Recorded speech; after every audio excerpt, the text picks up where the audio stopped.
সন্তোষ Memorial প্রথম division ক্রিকেটে সোমবার 3টি গুরুত্বপূর্ণ ম্যাচ। পয়েন্ট টেবিলের শীর্ষে থাকা 5টি দল নিজেদের শ্রেষ্ঠত্ব প্রমাণ করবে অষ্টম দিনে, যার কারণে 5 দলের কঠিন লড়াই 3টি স্টেডিয়ামে। রাজ্য ক্রিকেট অ্যাসোসিয়েশন পরিচালিত ঘরোয়া প্রথম ডিভিশন লিগ ক্রিকেটের অষ্টম দিনে অনুষ্ঠিত হবে 3টি ম্যাচ। গুরুত্বপূর্ণ 3টি ম্যাচে মুখোমুখি হবে 6টি দল। পলিটেকনিক মাঠে কসমোপলিটনের বিরুদ্ধে মুখোমুখি হবে পোলস্টার, এমবিবি মাঠে চলমানের বিরুদ্ধে মুখোমুখি বিসিসি এবং পুলিশ ট্রেনিং মাঠে মৌচাকের মুখোমুখি হবে ওপিসি। যদিও ইতিমধ্যে কসমোপলিটন, পোলস্টার, চলমান সংঘ, মৌচাক এবং ওপিসি প্রত্যেকে 12 পয়েন্ট নিয়ে পয়েন্ট তালিকার শীর্ষে রয়েছে।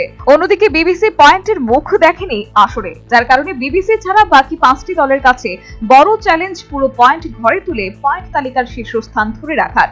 এদিকে শনিবার সকালে 6টি দলই নিজেদের শেষ প্রস্তুতি সেরে নিয়েছে আসরে নামার আগে। তাই আশা করা যাচ্ছে সোমবার আসরের অষ্টম দিনে 3টি মাঠে ব্যাট এবং বলের জোর লড়াই হবে ক্রিকেটারদের মধ্যে। Bureau report, news vanguard.